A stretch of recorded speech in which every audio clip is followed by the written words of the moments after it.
Now, this first question is for you, Senator Bramnick, but I have customized follow-ups for all of you, so don't worry.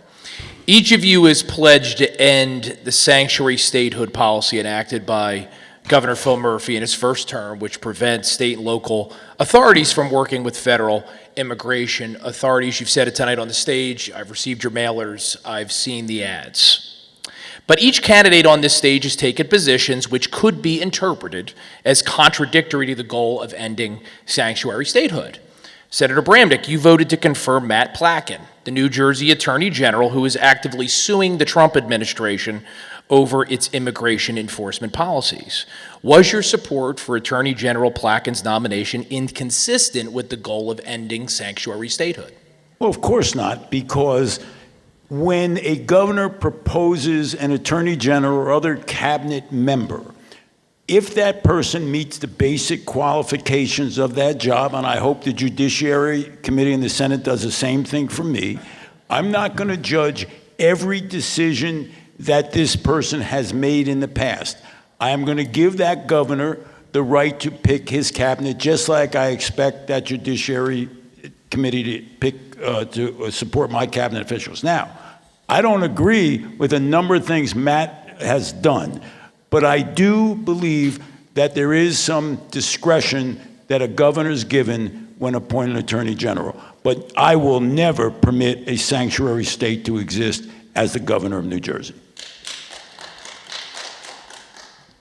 Jack Citarelli's next. Well, I thought you said you were going to customize yeah. it, Matt. Oh, we could do it that way too, that works. Yeah. So we'll just keep moving that way on the stage. Assemblyman Citarelli, in your last run for governor, you endorsed granting driver's licenses to illegal aliens.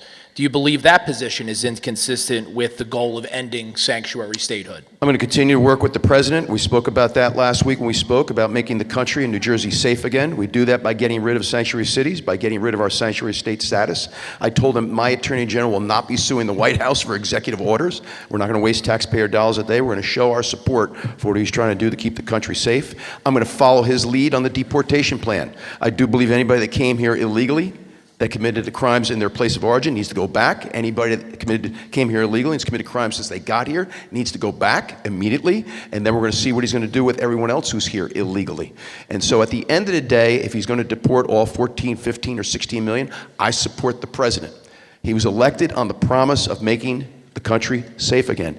If by chance there are people he's not going to deport, I believe we have to know who they are. We can't have people here not knowing who they are. When somebody comes here from a foreign country on a work visa, we give them a government-issued ID. Doesn't mean they get a right to vote. 17-year-olds get a driver's license, don't get a right to vote. We need to know who people are. That idea was given to me by police officers, local law enforcement. I believe it's a homeland security measure. If there are people who are not going to be deported for any reason, and let's not forget, the president did offer DACA back in his first term. If they're not going to be deported, we need to know who they are. We can't have them living in the shadows.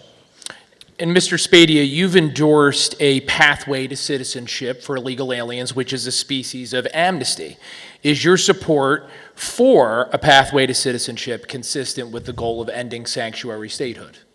So let me talk to you at home now. If you're an undecided voter, what you're hearing tonight are talking points, political speak. You got one guy that just based on a textbook qualification would support somebody who has, in their term in office as Attorney General, has actively gone after parents and gone after school boards. You got the other guy who didn't answer the question. Clearly, he still supports driver's licenses for illegals. Now, to the question, I think it's funny that we have a moderator here that literally read an attack mail piece to ask me that question. Out of 15,000 hours of all of that I've said on the radio and TV, they found one clip from a TV show I did about 8 years ago, and in that clip, I was asked a question as to whether or not a legal visa holder who had run afoul of the system and became undocumented, should they have a pathway if they have no crime, they own a home, they are married with kids in school, paying their taxes, and I said, absolutely. Nowhere, Matt, have I ever advocated a pathway to citizenship for illegal aliens. That was a very specific point that I made, and actually, it's supported by the President of the United States. I was attacked. Is there something wrong with a legal pathway to citizenship? We're not talking about somebody who's staying here illegally. We're talking about creating some path for citizenship. That's supposed to be bad for a family that's been here for 25 years paying their taxes. You run a rule out any way they could be a citizen. Let me tell you something. That doesn't make any sense. I'm proud that you said, Mr. Spadea, that you might support a path for citizenship. Good work. Matt, are